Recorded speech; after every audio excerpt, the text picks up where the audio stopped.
Konnichiwa, minasan. Selamat datang di Nindo Tips and Trick.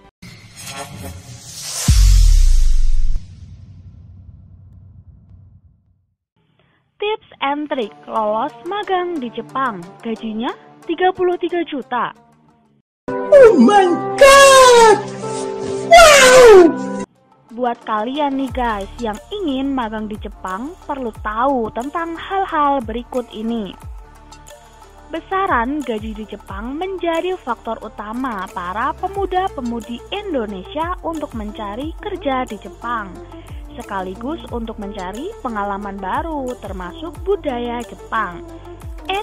Tapi tidak mudah loh guys untuk bekerja di Jepang.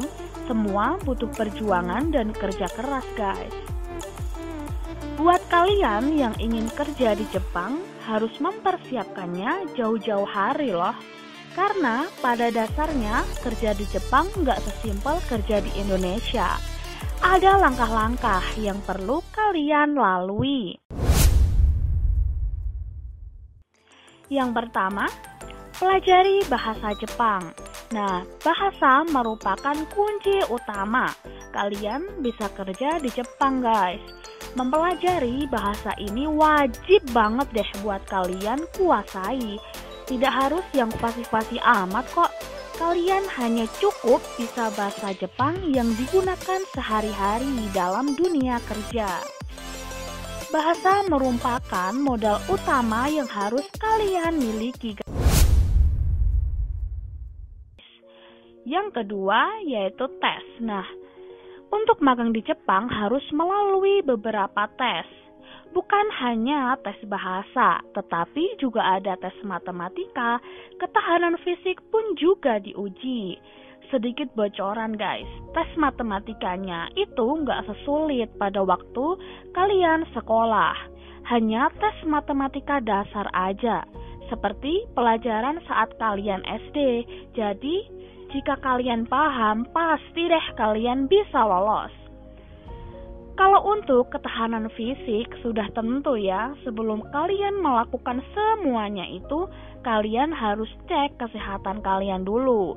Jika dipastikan sehat, kalian bisa deh melanjutkan mimpi-mimpi kalian untuk bekerja di negeri Sakura tersebut. Yang ketiga yaitu wawancara. Nah, di tahap ini itu sangat penting guys. Karena di sini kalian akan ditanya tentang semua kemampuan kalian. Gak sedikit loh yang gagal dalam tahap ini guys. Entah karena grogi atau memang belum memenuhi kriteria. Tapi jangan khawatir. Mimin akan kasih tips buat kalian supaya wawancara kalian lolos. Sedikit bocoran, informasi ini langsung dari salah satu HRD ya guys. Yuk simak tips and trick dari Mimin. Yang pertama, pakaian. Setiap perusahaan memiliki budaya berpakaian yang berbeda-beda guys. Jadi sebelum kalian wawancara, pastikan dulu ya pakaian yang akan kalian gunakan. Yang kedua yaitu disiplin waktu. Sudah kita ketahui bahwa orang-orang Jepang terkenal banget dengan kedisiplinannya. Jadi jika kalian terlambat, sudah dipastikan kalian akan gagal saat itu juga. Namun bukan berarti datang terlalu awal itu juga baik. Karena HRD memiliki kesibukan yang lain. Lebih baik kalian datang 5 menit atau 10 menit sebelum janji kalian. Namun, ketika kalian memang ada sesuatu hal yang membuat kalian terlambat, solusinya adalah telepon segera perusahaan, jelaskan bahwa kalian akan datang terlambat, dan katakan berapa lama kalian akan terlambat. Jelaskan alasan kamu ingin bekerja di Jepang. Ini adalah pertanyaan yang sering diajukan oleh HRD. Kalian bisa bilang, saya menyukai budaya Jepang, ataupun saya ingin tinggal di Jepang.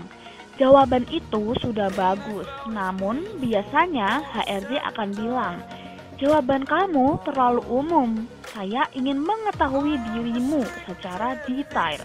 Nah, saat itu juga kalian harus memikirkan guys, alasan utama kalian untuk bekerja di Jepang yang memang selaras dengan visi misi kalian. Sikap. Nah, kalian ketika berbicara dengan seseorang, pasti kalian tidak mau kan orang itu mengacuhkanmu? Sama halnya dengan HRD. Kalian harus sebisa mungkin mendengarkan dengan cermat setiap penjelasan dari HRD. Tunjukkan bahwa kalian memang benar-benar tertarik untuk bekerja di perusahaan tersebut. Usahakan untuk menatap matanya ketika kamu atau HRD sedang berbicara. Ini akan menjadi nilai tambah bagi kalian guys. Lalu gajinya berapa sih? Recommended nggak sih setelah melalui semua prosesnya di atas? Nah, nih guys, aku kasih tahu ya rincian gaji di Jepang.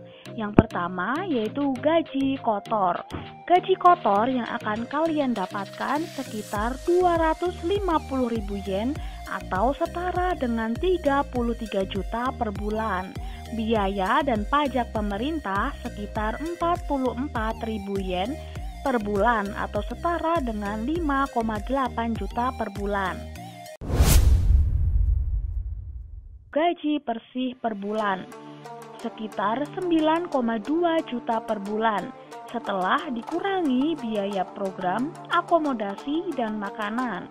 Berikut rincian biayanya.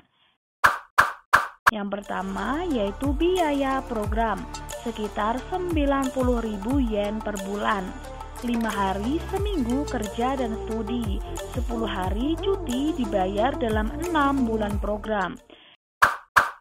Yang kedua, biaya akomodasi sekitar 26.000 yen per bulan.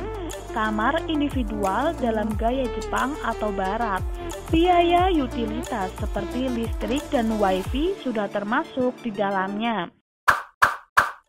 Yang ketiga, yaitu makanan hari kerja saja ya. Sekitar 20.000 yen per bulan, termasuk hidangan halal dalam gaya prasmanan umum. Bagaimana guys? Tertarik untuk kerja di Jepang? Pikirkan dengan matang ya. Ikuti terus Nindo Official dengan cara subscribe, aktifkan lonceng notifikasinya, like, comment, and share untuk mendapatkan informasi terbaru masalah kerja ataupun beasiswa kuliah di Jepang.